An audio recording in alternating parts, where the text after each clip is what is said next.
All right, guys, so in this section of our notes for Unit 8, we're going to be talking all about how to graph exponential and logarithmic functions. And we're going to do that primarily in the context of just knowing how the equation relates to the graph. Unfortunately, due to time constraints, we probably won't look at how to graph these by hand, so it'll just be a matter of putting them into a calculator and being able to understand how that graph relates to the equation. So in order to do that, first of all, we should probably go ahead and talk about the transformations of the exponential functions. So we'll look at exponential functions first, and then we'll look at logarithmic second. So with exponential functions, here is kind of our form of the equation where we can clearly identify what the transformations are. So remember that our original form of an exponential function was f of x equals a multiplied by b to the power of x. So what we've added is we've added the minus h after the x in the exponent and the plus k at the end of the expression. Let's start by talking about the a value. So a is still going to be either a vertical stretch or a vertical shrink. So remember, it's going to be a vertical stretch if it's greater than 1. And it's going to be a vertical shrink if that a value is between 0 and 1. And if it's negative, then remember the negative just creates a reflection. It does not have anything to do with it being a stretch or a shrink. So next is the h. So h, notice, is inside of the parentheses with x. That means that it's going to be a shift to the left or to the right. And so in this case, that would be a shift to the, and to left if it is plus h.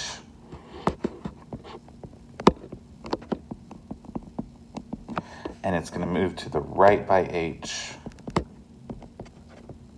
if it is minus h. Next, we'll talk about that k. So k is still going to move our function either up or down. So we're going to move up by k if it is plus k, and down by k if it is minus k. Okay, so now that we've talked about the transformations, let's talk about some of the key characteristics of an exponential graph. So you can see over on the right-hand side, we've got an example of an exponential graph. The equation that we are looking at for this graph is right here. F of x is equal to 2 to the power of x. So let's talk about the domain first. Notice that we're going to the left forever. We're also going to the right forever. So our domain is going to be all real numbers. And then notice that the range, we're going up towards infinity, but as we come down on our exponential function, as we go to the left, we're getting closer and closer and closer to a y value of 0. Now, we'll never actually get there, so we're going to say that y has to be strictly greater than 0, but it's going to get really, really close.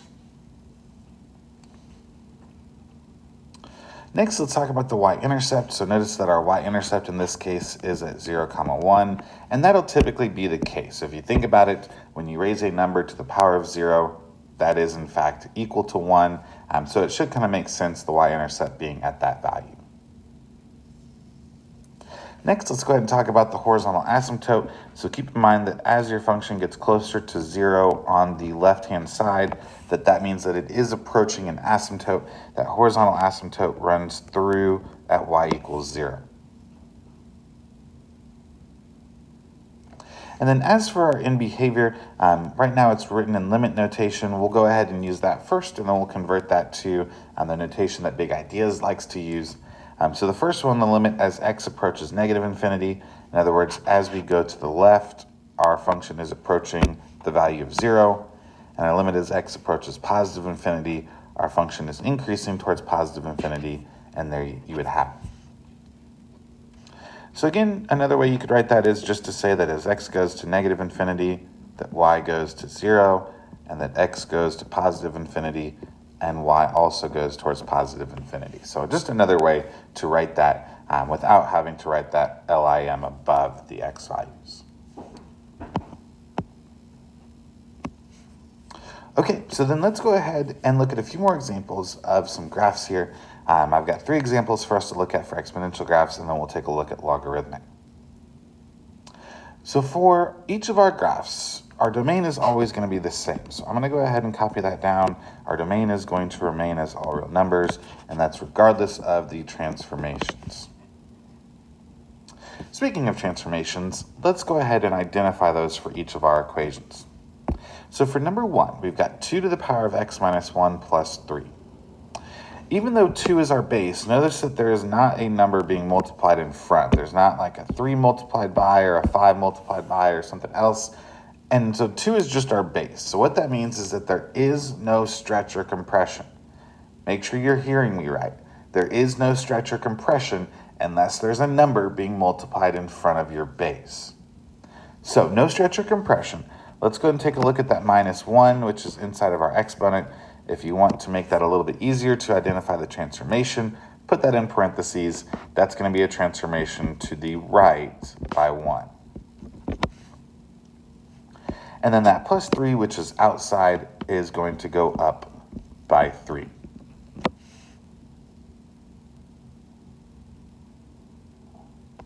So then let's go ahead and take a look at number 2. So on number 2, same idea. There is no number in front of the base of 2. There is a plus 1 inside the exponent with x. So that's going to be left by 1 this time. And then there is a minus 3, which is going to be shifted down by 3.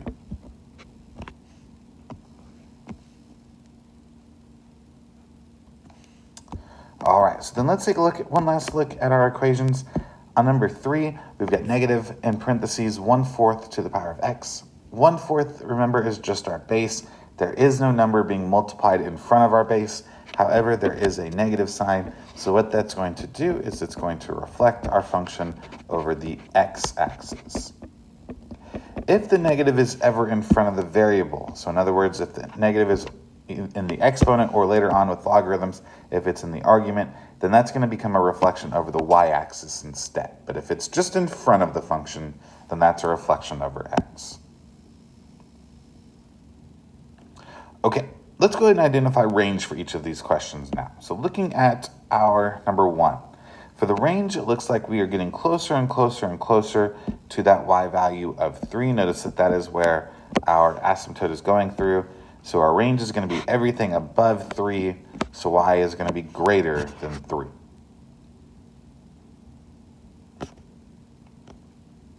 So then on this next problem, the asymptote was drawn in there, and I think it was off by just a little bit. It should actually be going through right at, in fact, I think it is going through, it's just the negative is in a weird place. But it is, in fact, going through at y equals negative 3, and it is everything above negative 3, so then y would be greater than negative 3.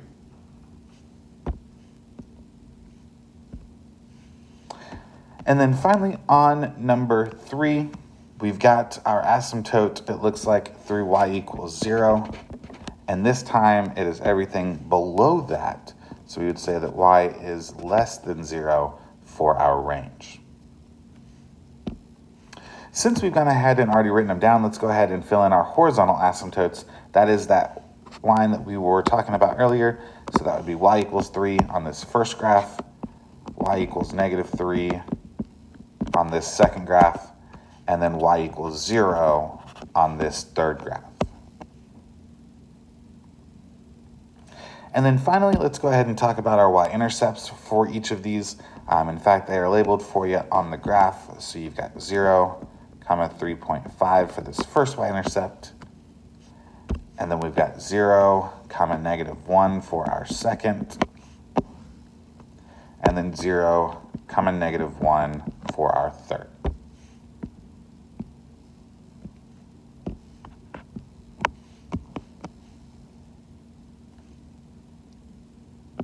Okay, so that is it for exponential functions. Let's now take a look at logarithmic and how those very closely correlate. So with our transformations of logarithmic functions, those are going to work similar to how they worked for exponential. All of those are going to actually end up being pretty much the exact same. In fact, what I'm just going to go ahead and do is we're just going to copy and paste all of these transformations from exponential into logarithmic. Now, it looks like I left off the V for vertical stretch and shrink, but yeah, basically all of these are going to end up being the exact same.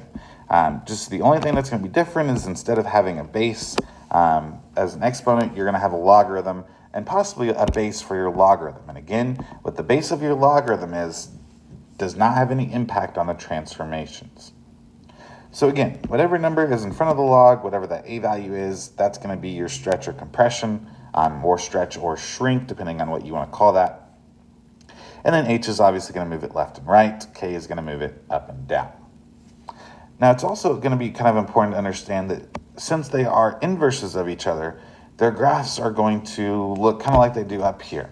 And so if you think about what the exponential graph looks like and then reflecting that over our line y equals x, which has been drawn in that dotted or dashed line for us, you can see that logarithms are going to just be the reflection of that.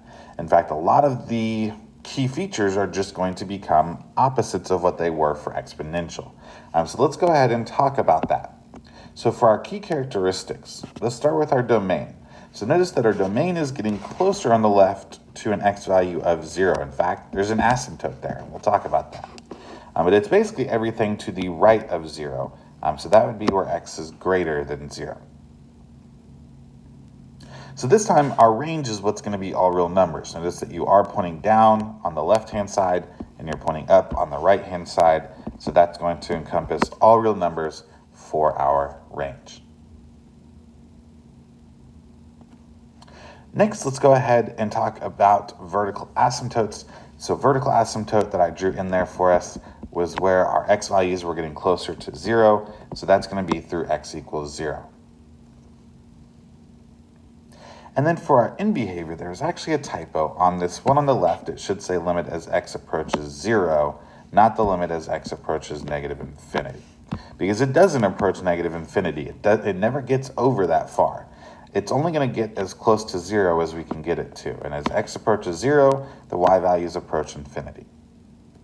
Whereas as the x values approach infinity, the y values also approach infinity. So again, another way to write that would be to say as x approaches 0, y approaches negative infinity. Let me get the right infinity symbol in there. And then as x approaches positive infinity, y approaches positive infinity.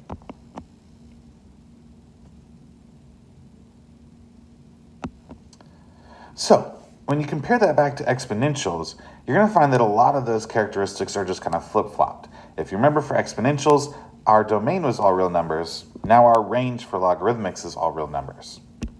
The range for exponentials was y is greater than 0. Our domain for logarithmics is x is greater than 0. For exponentials, we had a horizontal asymptote through y equals 0. For our logarithmic equations, we have a vertical asymptote through x equals 0. And you can see how all of that kind of ties in together and why these two functions kind of go side by side. So then let's go ahead and look at some of the key features again with some examples, and that should be it for graphing. So let's start by identifying the transformations. On number 1, there is a -3, which is outside of our parent function. That's going to shift our function down by 3. Whereas on number 2, if you look at our transformations, this time there is in fact a number that's being multiplied in front of the logarithm. That 3 is greater than 1, so that's going to be a vertical stretch by 3. Next, we're going to look at our -2. That's going to shift everything right by 2. And then finally, this +1, which is outside of our parent function, is going to shift everything up by 1. So this time, it's not our domain, which is all real numbers, but rather the range, which is all real numbers. So for a range of both of these graphs, all real numbers is what that would be. As for our domain, if you look at number 1, again, those x values are starting at 0 and going to the right, and so that would be everything greater than 0. In fact, that vertical asymptote is through x equals 0. And then for number 2, our domain, all of our x values are approaching that vertical asymptote of x equals 2. So our x values are going to be all greater than 2. And for our vertical asymptote, that would just be x equals 2. So then looking at our end behavior, our limit as x approaches 0 for this first graph is that we're going down towards negative infinity, and as x approaches positive infinity, y continues to increase towards positive infinity as well. Whereas on the second graph, our limit as x approaches positive 2 is going to be that our y values go down towards negative infinity, and then similar to our previous graph, our limit as x approaches positive infinity, our y values are going to approach infinity there as well. All right, guys, so that is all we are going to talk about as far as graphs of exponential and logarithmic equations. Again, notice that we're not graphing these by hand. It's just a matter of looking at the graph or using a graphing calculator to graph it and understanding how that graph relates to the equation. All right, guys, that is it for today. In the next section, we'll look at some of the applications and some of the places where we can use these functions in the real world. Until then, have a great rest of your day.